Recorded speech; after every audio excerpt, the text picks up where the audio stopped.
Rossiyadagi pulni begona qilmaydigan hamyurtlarimiz diqqatiga. Siz uchun Abu Sahi magazini eng arzonlashtirilgan narxlarda mingdan ortiq brend mahsulotlarni taklif qiladi. Smartfonlarni ishlab chiqaruvchidan birinchi qo'l bo'lgan Abu Sahi magazini barcha turdagi eng so'nggi modeldagi telefonlarni butun Rossiya bo'yicha eng arzonlashtirilgan narxda sizga taqdim qiladi. Xarid qilish yoki narxlarni bilish uchun Abu Sahi ilovasini Play Market yoki App Store'dan yuklab oling va magazinimizga tashrif buyuring.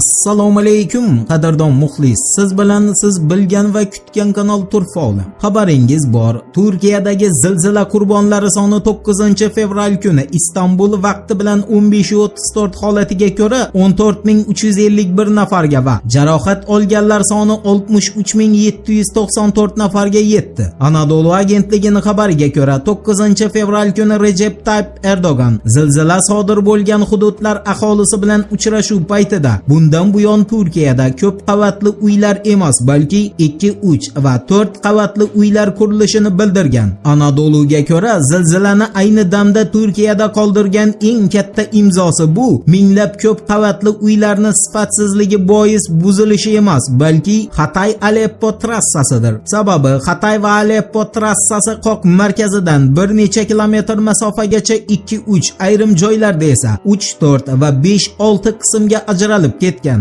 Vaholanki Hatay-Aleppo trassasi qurilishi Anadoluga ishonilsa eng sifatli materiallardan yaqinda qurib topshirilgan edi. Endi ko'pchilikni o'ylantirgan fojiaviy zilzilani oqibatlari to'g'risida qisqacha Focus agentligiga Italiya Milliy geofizika instituti prezidenti Carlo Daniolini bildirishiga ko'ra, Turkiyaning katta qismi Anadolu tektonik plitasida joylashgani uchun o'z boshidan hozirgi dahshatli zilzilani o'tkazishga majbur bo'ldi. Carlo Danioliga ko'ra, Anadolu tektonik plitasi aslida Yevrosiyo va Afrika, shuningdek kichik Arabiston tektonik plitalarini qoq markazida joylashgan va bu plitalar bir-birini bosib turgani qolaversa, bir-birini ostida joylashgani bois ikki plitani bir-biri bilan ishqalanishi tufayli ular yopishib qoladi. Kuzatuvlarga ko'ra, tektonik plitalarning odatdagi tezligi yiliga taxminan 1-2 santimetrga teng bo'ladi. Ya'ni ular bir yilda 1 yoki 2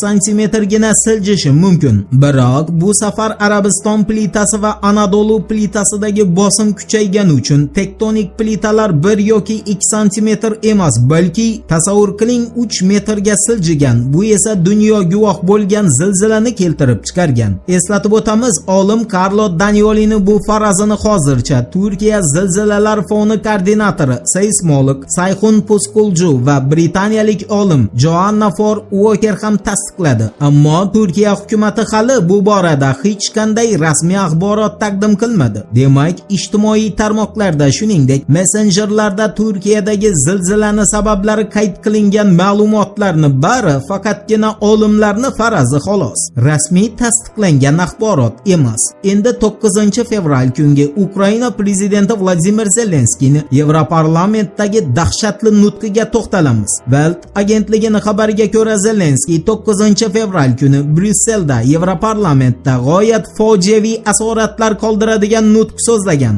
Uni baralla ovozda aytishiga ko'ra, ayni paytda Ukraina Yevropaga qarshi bo'lgan yer sayyorasidagi eng yirik kuch bilan jang qilmoqda va Yevropa xavfsizligi uchun so'nggi asosiy kafolat faqat va faqat Putinning ustidan g'alaba qozonilsagina beriladi. Shunday ekan, Ukraina Yevropa bilan birga Rossiyaga qaqshatqich zarbalar berishda davom etadi. Bu gaplardan keyin esa hech ikkilanmasdan aytish mumkinki, Yevropaga sayohati bilan Zelenskiy ularni ham Ukraina urushiga rasman qo'shib qaytdi.